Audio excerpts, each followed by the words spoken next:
नमस्कार दोस्तों, स्वागत है आपका हमारे YouTube चैनल संगिनी ग्रो फंड। और आज मैं इस वीडियो में ये बताऊंगी कि हम MS एक्सेल में कॉलम की विड्थ को ऑटोफिट कैसे कर सकते हैं। जैसे कि आप जानते हैं कि मैं कुछ भी सिखाती हूँ, उससे पहले मैं आपको बताना चाहती हूँ कि हम जो भी सीखने वाले हैं उसका क्या यूज है, किस कंडीशन में उसे किस जगह पे यूज करते हैं। सबसे पहले हम लोग ये जानेंगे कि ऑटोफिट कॉलम क्या होता है।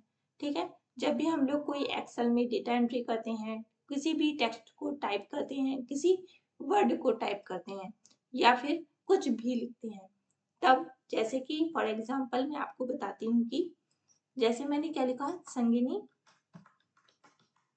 ग्रो फॉन्ट, मैंने कुछ ये टेक्स्ट लिखा। ठीक है, अब मैंने इसी टेक्स्ट को किस कॉलम में लिखा, मैंने लिखा D4 कॉलम में। ठीक है, बट हमारा ये जो टेक्स्ट है वो D4 कॉलम के बाहर भी शो हो रहा है। तो ऐसी कंडीशन में हम लोग क्या करते हैं कि इस लाइन को पकड़ के ड्रैग कर देते हैं, या फिर क्या करते हैं, इसी लाइन पर हम लोग डबल क्लिक कर देते हैं। ये दो काम करते हैं, बट ऐसा करने से तो हमारा बहुत सारा टाइम वेस्ट हो जाता है। जब कभी हमें एक्सेल में बहुत बड़ा बड़ा डेटा मिलेगा, जब ढेर सारा डेटा होगा जब हमारे पास, तब हम एक एक करके इसी काम को बार बार तो नहीं कर सकते। अगर हम ऐसा करेंगे तो हमारा बहुत सारा टाइम वेस्ट हो जाएगा।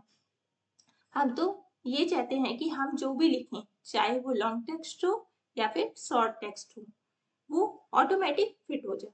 फॉर एग्जाम्पल, जैसे कि हमने लिखा यहाँ पर टी। ठीक, टी लिखने के बाद अब हम क्या करेंगे, अब देखिए, अब आप देख कर कह सकते हैं कि इसे आपको खुद अपने हाथों से इसे लाइन को ड्रैग करना होगा और इसे खुद ही फिट करना पड़ेगा, क्योंकि भाई देखो, इसे मैनुअली ही फिट करना होगा। एक शॉर्ट टेक्स्ट है, इस पर या फिर हमें इस पर डबल क्लिक करनी होगी। ठीक है, यहाँ पर खुद ड्रैग करके कॉलम की विड्थ को ऑटो फिट करना पड़ता है, बट हम चाहते हैं कि कॉलम की विड्थ ऑटोमेटिक फिट हो जाए। तो इसके लिए आज हम सीखते हैं कि कॉलम की विड्थ को ऑटो फिट कैसे करें।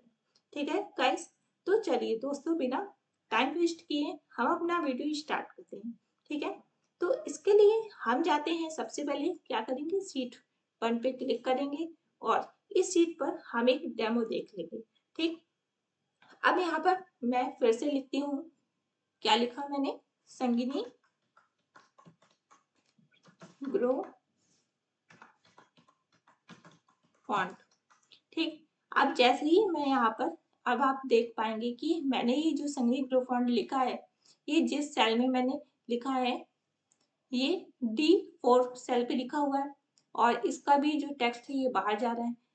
तो ऐसी कंडीशन में हम क्या करते हैं, या तो इसकी लाइन को ड्रैग कर देते हैं या फिर इस पर डबल क्लिक कर देते हैं। बट हम यहाँ पे ऐसा कुछ नहीं करेंगे, हम यहाँ पे एंटर करेंगे और देखिए यहाँ पर क्या हुआ, ये ऑटोमेटिकली इस कॉलम की विड्थ जो है वो फिट हो गई। ऐसा क्यों हुआ, क्योंकि इसमें मैंने एक ट्रिक लगाई। ठीक है, अब आपको एक और चीज दिखाती हूँ। जैसे कि मैंने यहाँ पर टी लिखा, एंटर किया, अब देखिए बिना लाइन ड्रैग किए, बिना डबल क्लिक किए, जो हमारी कॉलम की विड्थ है वो ऑटोमेटिकली क्या हुआ, फिट हो गया। ठीक है, ना तो लाइन ड्रैग किया और ना ही मैंने डबल क्लिक किया। ठीक, अब इससे क्या हो रहा है, इससे हमारा टाइम सेव हो रहा है। ठीक है, तो चलिए बिना कोई टाइम वेस्ट किए हम सीखते हैं कि आखिर मैंने ये सब कैसे किया।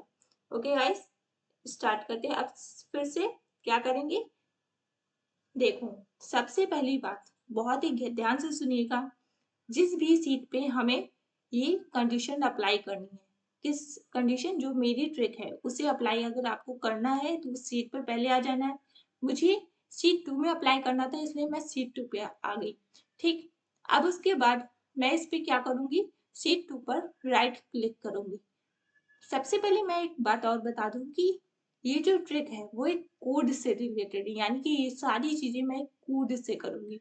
बट कोड का नाम सुनते ही आपको डर लग रहा होगा, अरे ये कोड है, बहुत ही भयंकर कोड होगा। नहीं, ऐसा कुछ भी नहीं है। जो कोड है वो बहुत ही सिंपल सा है, बड़ा बिल्कुल भी नहीं है। अगर आपको कोड याद नहीं होता है तो आप अपनी नोटबुक में लिख लीजिए और याद कर लीजिए। ठीक है, अब आपको क्या करना है, C2 पे राइट क्लिक करनी है। राइट क्लिक करने के बाद आपको ये देखिए व्यू कोड वाला ऑप्शन दिख रहा है ना, देखा। फिर उसके बाद हमें व्यू कोड वाले ऑप्शन पे क्लिक करना है। फिर उसके बाद ये देखिए ये हमारा एक VBA का पेज ओपन हो गया है।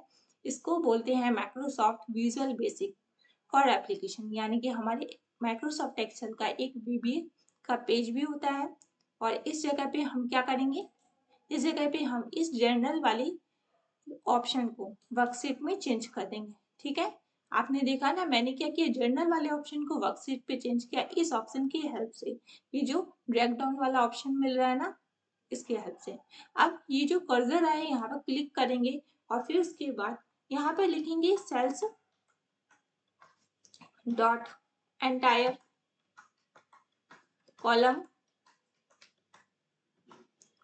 फिर डॉट ऑटो फिट। ठीक गाइस, अब उसके बाद हमने लिख दिया, क्या लिखा है हमने, सही से कोड को पढ़ लीजिए, सही से अपनी नोटबुक पे लिख लीजिए, नोट डाउन कर लीजिए, cells dot entire column dot auto fit. ठीक, बस इतना ही करना है, इतना सही कोड है। अब इसके बाद आपको क्या करना है, इस VBA के पेज को क्लोज कर देना। ठीक है, अब आप इस पेज में जो कुछ भी लिखेंगे वो ऑटोमेटिकली क्या हो जाएगा, उस कॉलम की वर्थ जो है ऑटोमेटिकली फिट हो जाएगी। जैसे कि फॉर एग्जाम्पल अब मैं यहाँ पे लिख रही हूँ संगिनी ग्रो फॉन्ट और एंटर, देखिए है ना जादू। अब देखिए अब दोबारा मैं टी लिख रही हूँ तो अब देखिए हो रहा है ना, ऑटोमेटिकली फिट हो गया ना। अब आप इस कोड का यूज करके आप बड़े से बड़े डेटा का भी इस तरह से आसानी से ट्रिक लगा करके ऑटो फिट कर सकते हो। अगर आपको यह वीडियो पसंद आती है तो मेरी वीडियो को लाइक करना बिल्कुल भी मत भूलें। और आप इसी तरह की और भी वीडियो देखना चाहते हैं, एडवांस एक्सेल सीखना चाहते हैं पूरी डिटेल के साथ, तो आप मेरे चैनल को सब्सक्राइब करके उस बेल आइकन को जरूर दबाएं, जिससे होगा ये कि जब भी मैं कोई वीडियो अपलोड करूंगी तो आपको उस वीडियो की नोटिफिकेशन मिल जाएगी। Thank you for watching this video and have a nice day.